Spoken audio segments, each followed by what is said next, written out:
अस्सलामु अलैकुम वरहमतुल्लाहि वबरकातुहू।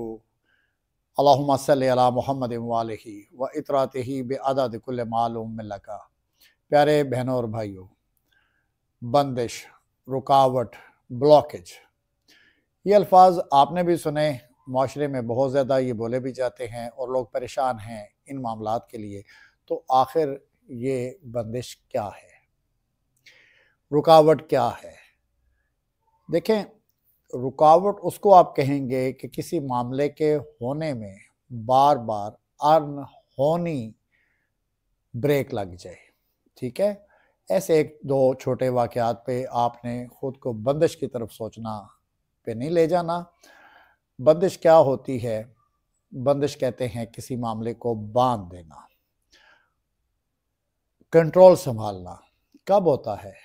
ये तब होता है बहनों भाइयों, जब इंसानी ख्वाहिशात की तकमील के लिए इंसान मामलात को अपने हाथ में लेने की कोशिश करता है और इसके लिए फिर कई जगह पे रजू किए जाते हैं। तो दो किस्म की आमतौर पे बंदिशें जो हैं वो हमारे माशरे में मौजूद रहती हैं।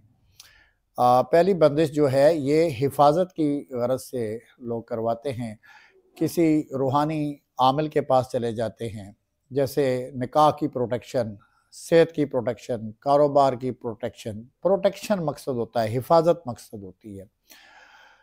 चाहने वाला भी इसको कोई नेक काम समझ रहा होता है और करने वाला भी इसको कुरान से किया गया काम समझ के नेक काम ही कर रहा होता है।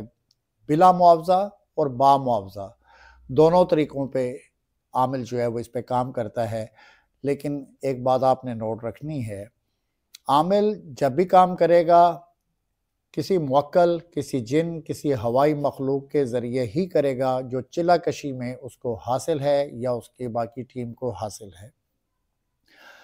आपके किसी मामले की भी जब हिफाजत जो है वो मुवक्कलात के ज़रिए की जाएगी तो फिर सूरह जिन की उस आयत का इतलाक़ इस पे हो जाएगा, जिसका तर्जुमा है कि मर्दों में से बाज़, इंसान मर्दों में से बाज़ ने जिन्नात से पनाह और मदद तलब की।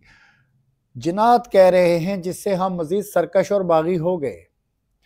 तो ऐसी कोई भी हिफाजती बंदिश भी अगर आप करवाएंगे तो सहारा बहरहाल जिन का ले रहे हैं, मुवक्किल का ले रहे हैं, आमिल का ले रहे हैं। तो सवाल ये है कि फिर अल्लाह किथे है? दूसरी बंदिश जो है इसको हम सिफली बंदिश कहते हैं। सिफली बंदिश वो होती है जो काली का काम करने वाले आमलीन होते हैं, बेसिकली तो जादूगर होते हैं। लोग इनके पास भी अपनी ख्वाहिशात की तकमील के लिए ही तो जाते हैं, जैसे किसी के घर तलाक करवा देनी, किसी ख़ास मखसूस रिश्ते को हासिल करना, कभी जायदाद पे कब्ज़ा करना, कभी मुकदमा जीतना, और दुश्मनी और अनाद में भी ऐसी बंदिशें करवानी, ये भी बंदिश है। और इसमें भी काले देव, काली चुड़ैलें और शैतान का निज़ाम जो है वो शामिल के साथ काम कर रहा होता है। तो फिर भी वही आयत इतलाक़ करती है यहाँ पे, एक तो आप ईमान से गए, पहली बात। दूसरी बात, आपने गैर अल्लाह से मदद ली और फिर लामुतनाई मसाइल आपको घेरेंगे, चाहे फौरी तौर पे आपका मसला जो है वो आपकी ख्वाहिश के मुताबिक हल भी हो जाए। तो ये दो बंदिशें मैंने आपसे डिस्कस की हैं। अल्लाह तबारक ताला इन दोनों तरीक़ों पे अमल करने से मुसलमानों को महफूज रखे। तीसरी बंदिश जो है वो भी बंदिश है, लेकिन वो अल्लाह की तरफ से सज़ा के तौर पे बंदिश है। अल्लाह तबारक ताला ने कुरान ही में फरमाया है कि हम इंसान का करीन उस पे मुसल्लत कर देते हैं। अब करीन कौन है? करीन आप जानते हैं, ये जिन होता है जो इंसान की पैदाइश के साथ ही पैदा होता है और ये काफिर होता है। तो अल्लाह तबारक ताला जब किसी को सज़ा देना चाहते हैं तो इस काफिर जिन की ड्यूटी उसके ऊपर लगा देते हैं, जिससे वो फिर मसाइल का शिकार होता है और ये भी बंदिश महसूस होती है। अब किसी की बहन भाई का हक खाया है जायदाद में, कोई सूदखोरी का काम किया है, कोई जुल्म किए हुए हैं, ऐसे मेजर जराइम के ऊपर ये मामला लागू होता है।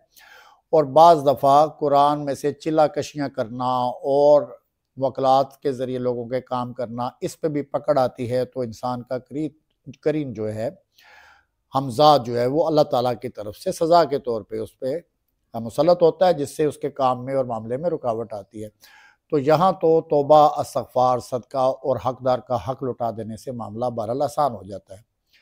آنے والے اگلے جو ہمارے ویڈیوز ہیں اس میں ہم کوشش کریں گے کہ مختلف بندشوں کو آپ کے ساتھ شیئر کرتے جائیں اور ان کے علاج بھی ہم انشاءاللہ تعالیٰ ساتھ ساتھ بتاتے جائیں گے۔